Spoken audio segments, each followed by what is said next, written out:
poder conocer cuáles son las etiologías frecuentes que cursan con esta presentación clínica, conocerlas, pero la clase no está enfocada a tratar cada una de las etiologías, porque son muchas y vamos a ver por qué. El tercer punto, que es uno de los más importantes, poder discernir si se trata de un manejo ambulatorio o es necesario una internación, reconocer signos y síntomas de gravedad y tratar de establecer o conocer algún algoritmo práctico para la atención inicial. Estos son los contenidos de la charla. Y bueno, para arrancar, tenemos que conocer, cuando hablamos de petequia, de qué estamos hablando. En realidad la lesión es la púrpura, que es la extravasación de hematíes a la piel, que puede tener puede ser consecuencia de o un trastorno hematológico o un trastorno de la coagulación o algún trastorno vascular. Pero la lesión es la púrpura. Dependiendo del tamaño, a la púrpura se la clasifica en petequia, cuando tiene menos de 2 milímetros, equimosis, cuando es más de 1 centímetro, y esa lesión que está en el medio de entre los 2 milímetros y el centímetro, es lo que se define como púrpura. Y por otro lado, otra manera también de clasificarlo es si se trata de una púrpura palpable, que generalmente es lo que nosotros vamos a encontrar en trastornos vasculares o no palpables. Entonces, tenemos petequia, púrpura y equimosis. Como se trata de una extravasación sanguínea, no desaparece a la presión. Entonces, por eso nosotros hablamos de que es vitropresión negativa, para diferenciar de otro tipo de lesiones, ¿sí? Y acá tienen dos imágenes para que más o menos tengan en la cabeza de qué se tratan estas lesiones. El problema que nosotros tenemos es que siempre que aparece un paciente con fiebre y petequias, nos asustamos y pensamos que puede ser una enfermedad grave, y es así.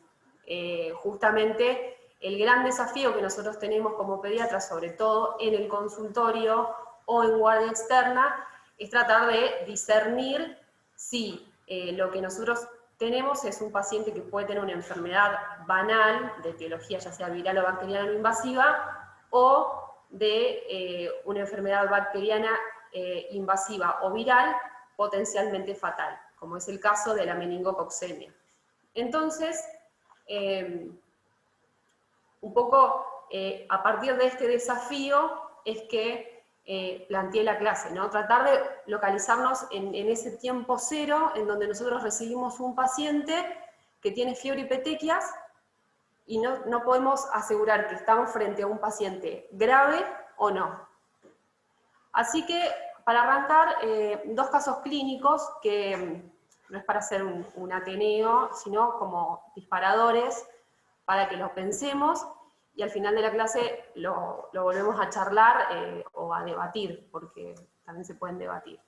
Entonces presento, no sé cómo hablo en plural, a Lola, que es una nena de 5 años, que no tiene antecedentes de relevancia, que es sana, que tiene vacunas completas y controles al día. Lola consulta por fiebre de 48 horas de evolución, de 38 grados, fiebre constatada, con tos, mucha tos y mocos. Lola está en buen estado general. Cuando nosotros la evaluamos está sin fiebre y está jugando. Sus signos vitales son acordes a la edad, está normohidratada, está en suficiencia cardiovascular. Lo que vemos es que tiene fauces eritematosas con abundante rinorrea y tiene buena mecánica y se oculta roncos bilaterales. Y lo que vemos es que tiene en el cuello y en la cara petequias.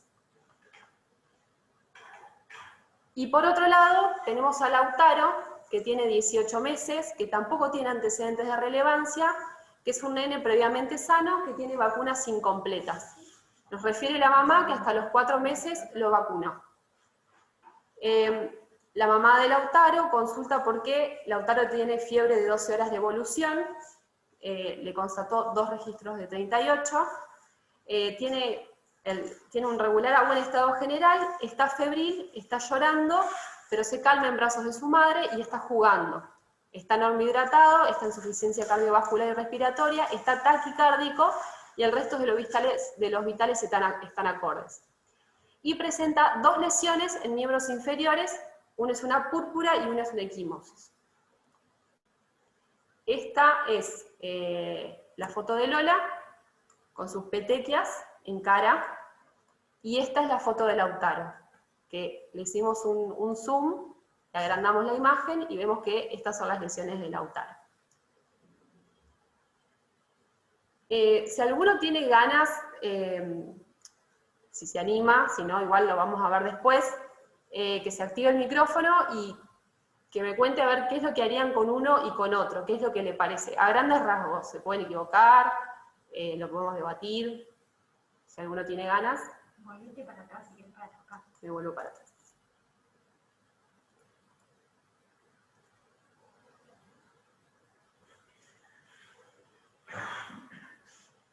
¿Qué harían con Lola y qué harían con Lautaro? Si lo internan, si lo expectan, si lo observan, si le sacan laboratorios. Si quieren saber algún dato más. Si quieren saber algo más. Yo no tengo acá posibilidad de ver el chat. Necesito. No importa, micrófono. Acá está. ¿Alguno se anima? Dale.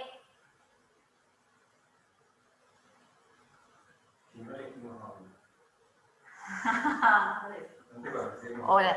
Salud, soy Franco. Dale.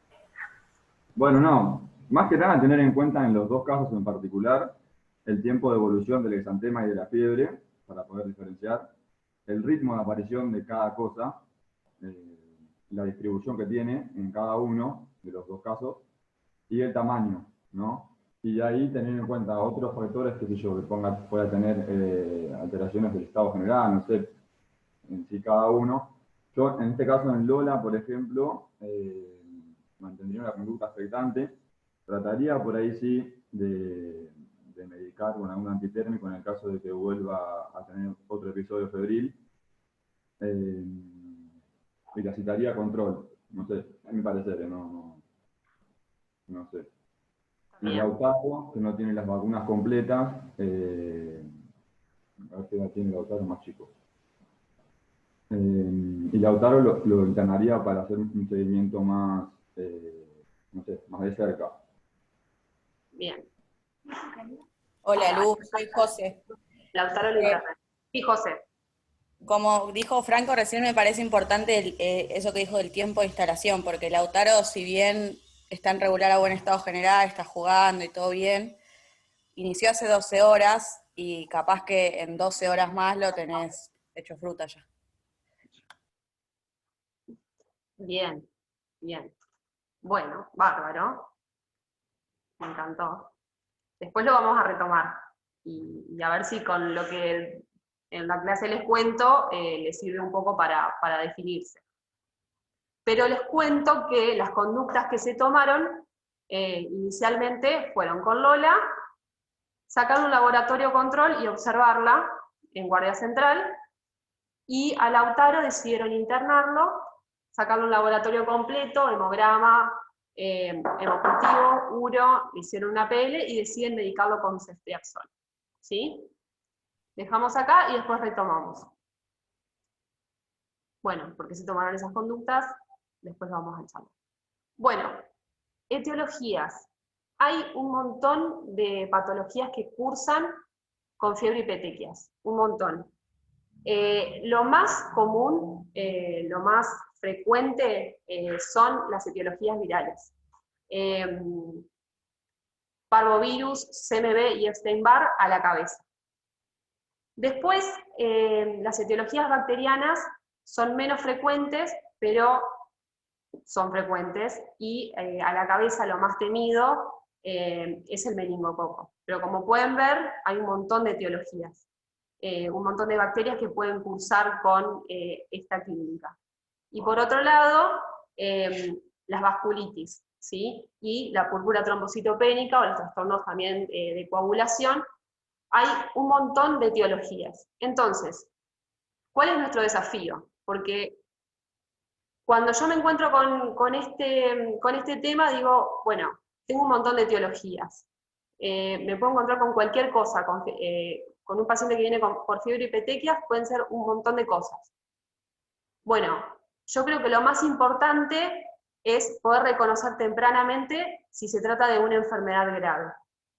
Entonces me pregunté si existen signos y síntomas o estudios complementarios que me permitan discernir entre una enfermedad grave o no, pero desde el momento inicial.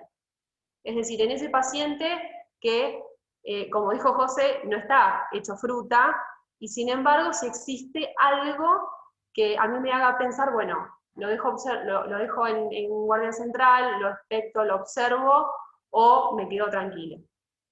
Entonces, a partir de ahí, la idea fue hacer una revisión bibliográfica tratando de buscar estos datos.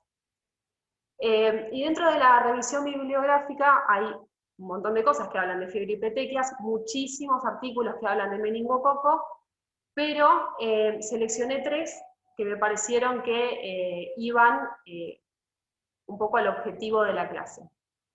Uno es este manual, que es un manual de la Sociedad Española de Pediatría, que es Urgencias Pediátricas en Atención Primaria, en donde hablan de la enfermedad por el meningococo.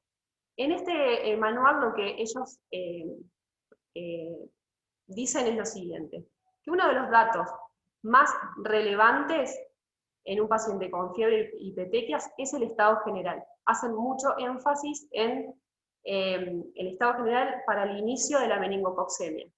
Y ellos dicen que al principio la meningococcemia puede cursar con un buen aspecto, con un buen estado general, pero se produce un deterioro en horas. Y esto es importantísimo, porque un deterioro en horas significa que yo necesito observar al paciente el primer momento. Me están hablando en el chat, pero no sé si... No te preocupes. Ah, bueno. No te preocupes porque cualquier cosa que se active en el micrófono. Ok. Bueno. Por otro lado, que el exantema que aparece días después de la fiebre es poco probable que se trate de una meningococcemia, que el exantema de varios días de evolución también rara vez es un meningococo, que la evolución de la meningococcemia es muy rápida, es de 12 a 24 horas de evolución, y que siempre aparece al menos una lesión de tipo equimosis o hematoma, y que las formas de las lesiones son heterogéneas. Con respecto a la distribución, ellos no encontraron nada específico, pero que hay que pensar en una sepsis o una enfermedad por meningococo cuando comiencen extremidades. No era nada. Vale. El segundo estudio que me pareció que era muy interesante es el estudio de Nielsen. El problema es que es del 2001, de todos modos, todo lo que dice es contemporáneo, pero es un estudio viejo, es un estudio prospectivo, que se hizo con 264 pacientes, en donde ellos también lo que hicieron fue tratar de observar características clínicas que puedan diferenciar una enfermedad bacteriana invasiva de una enfermedad banal. Entonces ellos, la conclusión que sacaron es que la distribución universal del exantema hemorrágico, junto con el aumento del número de las lesiones en pocas horas, y una o más lesiones con un diámetro mayor a 2 milímetros, más un mal estado general, que ellos utilizaron la evaluación de McCartney o de los criterios de IOS, sumado a la rigidez de nuca, dicen que 2 o más variables arrojan un 97% de posibilidades de ser un meningococo. Y el tercer artículo, que es a mí el que más me gusta, primero porque es argentino, porque se hizo en el Hospital Gutiérrez. El problema es que la N es muy chiquita, son 50 pacientes, y es del 2000, pero a pesar de ser pocos pacientes, ellos toman como base un estudio anterior muy grande, que después yo le dejo toda la bibliografía, pero no me voy a poner a ponerle todos los estudios, porque si no es un embole. Tomaron un estudio muy grande como punto de partida para hacer este estudio, que además lo que ellos fueron a buscar fue justamente esto, las etiologías y si había algo en la clínica inicial que nos haga pensar de que era un paciente que había que internarlo y medicarlo ya o no. Este estudio, que está publicado en los archivos argentinos de pediatría, dice que el 14% de los niños con fiebre y petequias se relacionó con una enfermedad bacteriana invasiva y el 46% presentó infecciones virales. Y que los pacientes que presentaron buen estado general y petequias puntiformes correspondieron en su totalidad, y esto es muy interesante, a infecciones de etiología viral o bacteriana no invasiva. Ellos llegaron a la conclusión que el tamaño y la textura de las petequias, cuando estas son puntiformes y no cambian en el curso de las primeras horas, así como el compromiso del estado general cuando este es bueno, dice que son parámetros clínicos de bajo riesgo para presentar una enfermedad bacteriana invasiva en pacientes con fiebre y petequias. Entonces, a partir de estos 3 estudios en donde me hablaban un poco de lo que yo quería encontrar para poder dar esta charla, sumado a otra bibliografía en donde hablan muchísimo de meningococo, lo que traté de hacer fue buscar variables o criterios que se repitieran en todos lados para que nosotros podamos tener como una idea un poco más concreta de cuándo pensar que un paciente con fiebre y petequias puede llegar a ser un paciente gravemente enfermo. Entonces, de estas variables, la primera es el estado general, ¿sí? La gran mayoría de los estudios lo que utilizaron para hablar del estado general fue la escala de IOS, que la habíamos visto, creo que en la clase que había dado Mar de Febril sin foco. Es un puntaje para identificar o sospechar enfermedad subyacente en niños con fiebre y petequias, que acá se los dejo. Esta escala habla de parámetros clínicos, es una escala que está buena tenerla en cuenta porque es una valoración objetiva del estado general, y no algo que por ahí, bueno, nos parece que está bien, pero no, no, esto es objetivo, es un puntaje, y según el puntaje van a ver si tiene un alto valor predictivo para infección bacteriana grave o no. Se los dejo. Ese era para menores de 3 meses, y esta es la escala entre 3 meses a 3 años. Es muy útil y repito, esto porque me parece fundamental, es una puntuación que a nosotros nos va a permitir evaluar al paciente cuando ingresa y además hacerle un control clínico evolutivo y ver si realmente hay mejoría o no. Entonces, el estado general como primer criterio, la segunda variable, las petequias. En la gran mayoría de la bibliografía que encontré, todos coinciden que una enfermedad grave, no tiene que pensar en enfermedad grave cuando las petequias o las lesiones son heterogéneas, los bordes no son bordes netos, sino que son estipulados, no son redondeados. El tamaño, siempre que haya un tamaño mayor a 2 milímetros en 2 o más lesiones, o que haya equimosis, o que sean lesiones muy grandes, y sobre todo cuando aparecen en extremidades, tengo que pensar en que puede ser una bandera roja para que en pocas horas ese paciente empeore drásticamente.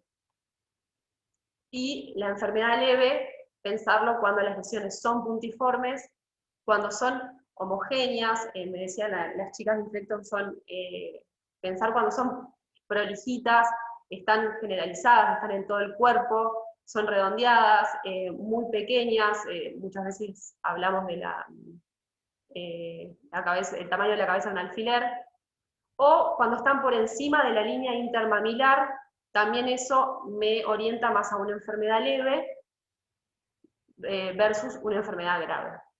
Entonces, ya vimos el estado general, las características de la petequia y la evolución. Toda enfermedad bacteriana grave por lo general evoluciona rápidamente. La meningococcemia es una de las características más importantes, ver cómo evoluciona y cómo empeora y deteriora el estado clínico, y el aumento del número de lesiones en la piel.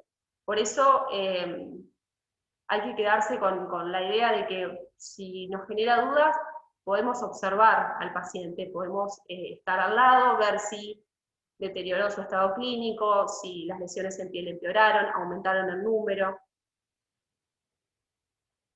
Y la cuarta variable es el laboratorio.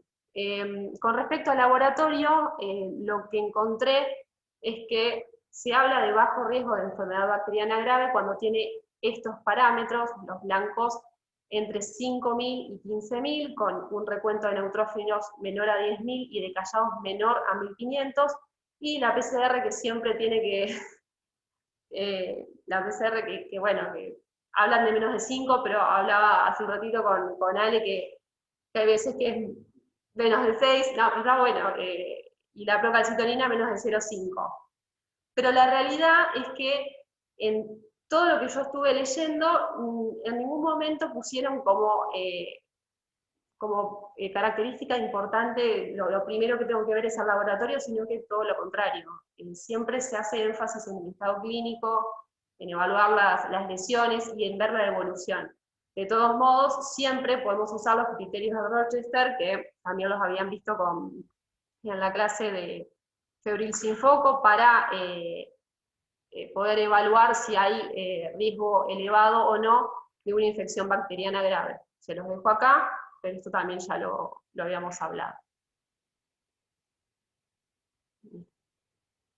Entonces, con respecto a todas estas 4 variables, son variables que las fui armando según lo que fui encontrando de fiebre y petequias, que es un tema que la realidad que no hay nada nuevo, no hay nada, ningún artículo o archivo reciente de algún estudio, y mucho menos supongo ahora que con todo lo de COVID habrá quedado, va a ir todo directo a poder estudiar el COVID, pero es un tema que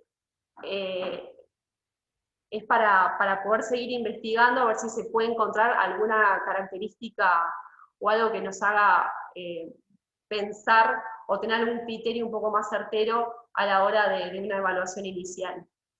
Este algoritmo es un algoritmo que saqué también de la Sociedad Española, que la verdad que está muy bueno, para también tenerlo en cuenta.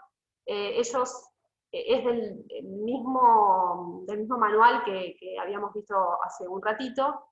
Ellos dicen que, bueno, frente a un paciente con fiebre y petequias, y si el paciente está, primero que tengo que ver es el estado general.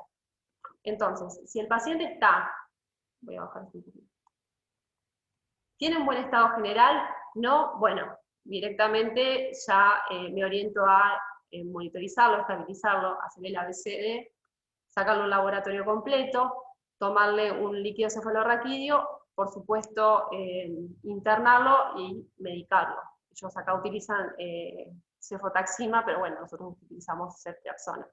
Pero bueno, mal estado general, nadie discute mucho, se interna, se pancultiva y se medica. Ahora, ¿qué pasa si el paciente tiene buen estado general? Bueno, ¿tiene características clínicas de riesgo? Y ahí un poco iríamos a buscar todas estas cosas que estuvimos charlando hasta recién, ¿no? Si no tiene características clínicas de riesgo, bueno, voy a fijarme si tiene solo petequias por encima de la línea mamilar. Si tiene petequias ahí, significa que son petequias de esfuerzo, me quedo tranquila. Ahora, si no tiene petequias por encima de la línea mamilar, tengo que ir a buscar si tiene un exantema micropapular áspero o petequias en pliegues. Que eso me orientaría a, si es positivo, al diagnóstico de escarlatina, y si no, a buscar una eritrodermia, una enfermedad de Kawasaki, que obviamente va a tener otros componentes clínicos. Ahora, si no tiene estas características el exantema, tengo que hacer un laboratorio completo, ¿sí? Este laboratorio completo con hemograma, PCR, procalcitonina, hemocultivo, ahí evaluar los parámetros de laboratorio. Si tiene un laboratorio de bajo riesgo, se puede observar en urgencias, se puede detectar, pero siempre observarlo, siempre estar en el pie, en la camilla del paciente. Si no evoluciona, no empeora su estado clínico, si las petequias no aumentan de número, se puede dar el alta. De lo contrario, hay que ingresarlo y hay que medicarlo. Lo mismo pasa si ese laboratorio que yo le saqué es un laboratorio que no tiene criterios de bajo riesgo de infección bacteriana, también. Y se ingresa, se interna y se medica. Y ahora, ¿qué pasa? Volvemos para acá arriba. Yo no sé si se ve la flecha, pero bueno, sí se ve. Genial. Si tiene características clínicas de riesgo, estas características que hablamos de las petequias, las características del estado clínico o la evolución, también. No lo dudo mucho, le saco un laboratorio completo, se ingresa y se medica. La verdad que con respecto a la punción, lo que te dice la mayoría es que tener los criterios de si es febril sin foco, lo que vimos de febril sin foco, si no, uno puede expectar el líquido cefalorraquídeo y después se puede pulsar con una dosis de antibiótico. Eso es algo que, por lo menos, en el manual de la española, lo dicen así. Creo que acá nada más. Ya estamos terminando. Muy conciso. Volviendo a los casos clínicos, y por ahí los chicos que ya hablaron, y con todo esto que yo les conté,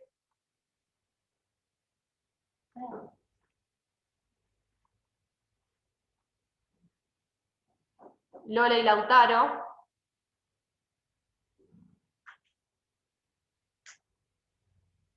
bien.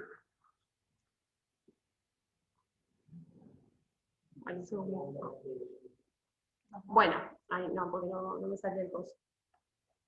Volviendo a los dos casos clínicos, teniendo en cuenta estas variables que habíamos visto y el algoritmo, ¿qué harían ahora con Lola y con Lautaro? Y si están de acuerdo con las conductas que se habían tomado, que les recuerdo. Bueno, estas eran las petequias de Lola, estas eran las lesiones de Lautaro, y estas eran las conductas que se habían tomado. No sé si Fran o José, que fueron los que hablaron, quieren volver a intervenir, o si no, No, sí. otra persona, y si no, damos oportunidad. No, creo que sigo con lo mismo, sigo pensando lo mismo. Por ahí, me faltó agregar el hemograma a Lola, pero mantendría conducta expectante con ella, y sigo con lo mismo de Lautaro, lo internaría, más que nada porque no tiene la vacunación completa, que tiene lesiones en equimosis ahí, que creo que estaban dentro de la línea de gravedad, y al ser de reciente comienzo, son 12 horas, como decía José, creo que fue la que habló después, enseguida se puede complicar, por fiebre y petequia de reciente inicio a la par, uno siempre tiene que descartar la meningococemia. Bárbaro. Y con respecto a las lesiones, ¿de Lautaro? sí, de los dos, si hay alguna que te generaría más temor. No, sí, las de Lautaro, claramente, va a mí, no sé. Bien. El tamaño... Acá. ¿Y qué pasa si tuviera vacunación completa? ¿Cómo? ¿Qué pasaría si tuviera vacunación completa? No sé, igual lo dejaría internado. Pero, perdón, Félix, acá. Las lesiones de Lautaro de por sí tienen tamaño que condiciona uno de los criterios de internación según la Sociedad Española de Pediatría. Sí, ni No hablar. tiene lesiones Y graves. además tiene el regular estado general, y creo que habíamos dicho que con 2 de esos criterios ya estábamos. Sí. No sé si alguien más también. Sí, obviamente que o sea, todo se puede discutir. Lo que no se discute es que con estas lesiones en piel, las que tiene Lautaro, la internación, los cultivos y la medicación la va a tener. Después, quizás no sea una meningococcemia, pero son banderas rojas que nosotros tenemos que tener al momento inicial. No nos podemos quedar tranquilos y esas lesiones tienen que derivar a que por lo menos el paciente ingrese. Y tener en cuenta si hay aparición de signos meningios por ahí, no sé, rigidez de nuca, en Lautaro al menos.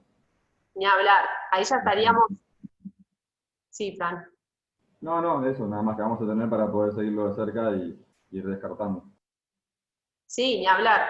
Cuando el paciente ya tiene una sintomatología florida de meningococcemia, nadie duda. Ya estamos todos de acuerdo de que tiene que estar internado, monitorizado, cultivado y con medicación. Por eso, un poco el objetivo de la charla era tratar de ver todo lo que pasa previo a llegar a ese punto. Y de las lesiones de Lola, ¿qué se les ocurre que puede llegar a ser?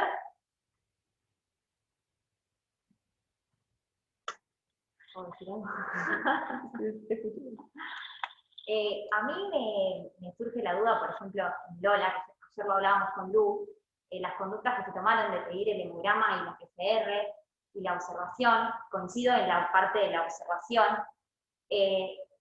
pero me da duda el hemograma y la PCR, si hubiera sido necesario pedirlo, si yo lo pediría o no, por qué, y si eso, me venga lo que me venga, me va a cambiar en algo la conducta. No sé qué opinan, capaz alguien más de segundo, de tercero, que quiera decir algo, o de cuarto, o jefe, o instructora. Si viene un... Ah, bueno, dale, Gabriel. Nada, el tema es qué relevancia le damos al factor mecánico en la nena que viene con tos hace 48 horas. Si nosotros le damos relevancia al factor mecánico y eso puede ser producto de la tos, del mecanismo de Valsalva, quizá no hace falta y con una simple observación alcanza. Pero bueno, eso va a depender de cómo vea cada uno a la nena y si cree que eso puede ser posible. Yo le hubiese pedido el hemograma en sí también para ver, no sé, plaquetas, por ejemplo, a ver si hay déficit de plaquetas, o no sé, ir buscándole la vuelta ahí, pero manteniéndome expectante. Más que nada Sí. para quedarme tranquilo. Sí, igual es real lo que dice Ale de hay que ver al nene en todo el contexto, porque si uno piensa en un síndrome coqueluchoide o en algo que le da relevancia a las petequias por esfuerzo, a veces ni siquiera es necesario pedirlo. Si le da la duda, ni hablar que siempre es preferible en fiebre y petequias hacer de más que de menos. Y con lo que les decía yo de la vacunación, si bien puede tener la vacunación completa, recuerden que la vacuna de calendario incluye a 4 serotipos y queda un serotipo por fuera, que si bien ahora es baja la cantidad de casos que hay, puede ser que te toque ese y bueno, hay que tenerlo siempre presente más allá de la vacunación. Y sí, después en el caso de esta nena está perfecto lo de dejarla en observación y tener presente que hay que estar de cerca, ¿sí? Mirándolo en todo momento. En línea con lo que decía Gaby, fuera del esquema de vacunación habitual y completo, queda el meningococo B, que es el más prevalente actualmente. Entonces, todo paciente, por más que tenga la vacunación completa, el meningococo más frecuente está fuera de la vacunación habitual. Así que siempre hay que considerarlo, y también la vacuna no es 100% efectiva, por ende el diagnóstico es clínico. Si tenemos un paciente que sospechamos que puede tener una meningococcemia con lesiones compatibles, más allá del estado de vacunación, y más si es un lactante, vamos a tener que actuar igual. Obviamente la vacuna previene y disminuye el riesgo, pero si el paciente se presenta con la clínica, lo vamos a tratar igual en este caso, más allá del calendario de vacunación. Y la edad es importante para esto que decían de Lola. Yo coincido un poco con lo que comentaba recién Ale. La verdad es que la meningococcemia se presenta generalmente en menores de 5 años, sobre todo en menores de 2 años. Entonces, si tienes una nena de 5 años que tiene 48 horas de evolución, en buen estado general, con vacunas completas, y la podés observar o controlar seguido, está en duda el hemograma y la PCR. Y ya que estamos hablando de meningococcemia, quería tirarles el chivo, no sé si vieron el mail, de que se hace PCR para meningococo en nuestro hospital, y que a todos los pacientes que ingresen con sospecha de meningococcemia, aparte del hemocultivo, le tienen que hacer la PCR en un tubito de hemograma. Tienen que guardar un tubito de hemograma para hacer una PCR para el meningococo, por si alguno no lo había leído. Sí, lo leí. Sí. Y otra cosa, en meningococcemia, que no esperen siempre la rigidez de nuca, porque recuerden que puede tener meningococcemia sin meningitis. Y si lo tiene, es el cuadro recantado. Si no lo tiene, no descarta. Nada, sí, por ahí agregando un poco a lo que decía Gaby, justamente quería decir eso. En el librito de Gutiérrez se tira unas cifras como que fiebre y petequias solamente un 90% son infecciones banales, virales, el otro 10% suelen ser las bacterianas invasivas, pero fiebre, petequias y rigidez de nuca nos da una probabilidad casi del 100% de meningismo, y fiebre, petequias sin estabilidad hemodinámica, más o menos lo mismo. Y una vez diagnosticada la fiebre y petequias y demás, incluso hay, una vez diagnosticado ya la meningococcemia, o una vez que procedemos de esa forma, incluso hay algunas guías que dicen que con un líquido cefalorraquídeo normal sería de peor pronóstico, incluso porque hablaría de invasividad previa a la reacción inflamatoria en el sistema nervioso central. Más allá de eso, que es cifras y nada más, me parece que es importante remarcarlo de la observación, porque varios dijeron conducta expectante, conducta expectante. La conducta expectante en fiebre y petequias es en sala de emergencias, no es lo mando a la casa con pauta de alarma. Son 4 a 6 horas en la sala de emergencias hasta asegurarme de que no progrese el cuadro. Gracias. Y acá también la UMEIS dice algo que también está bueno aclararlo, que los niños que tienen fontanela permeable también no tengan rigidez de nuca.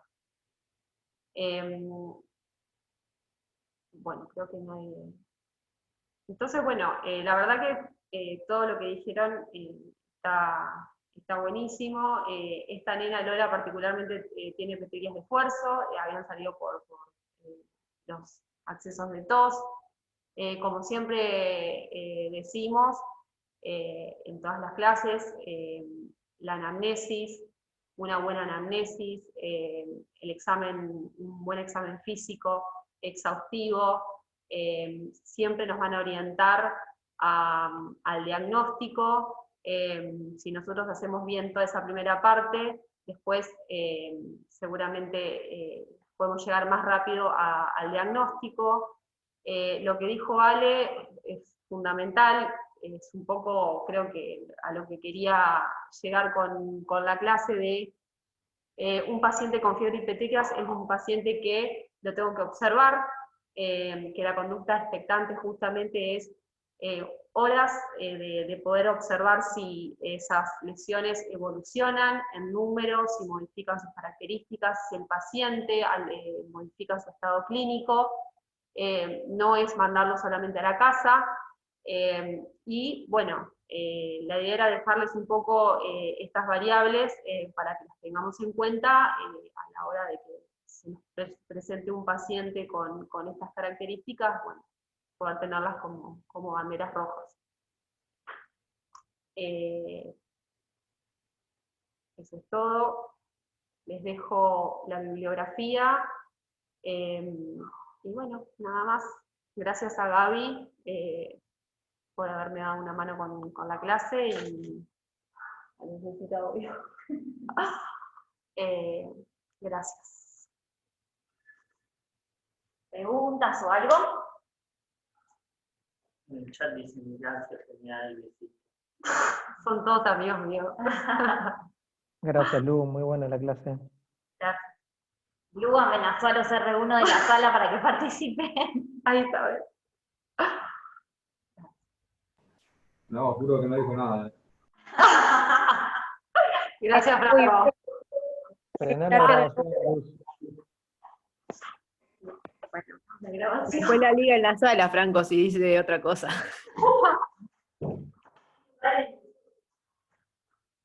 No, dije que iba a colaborar leyendo para estar a tono con la clase.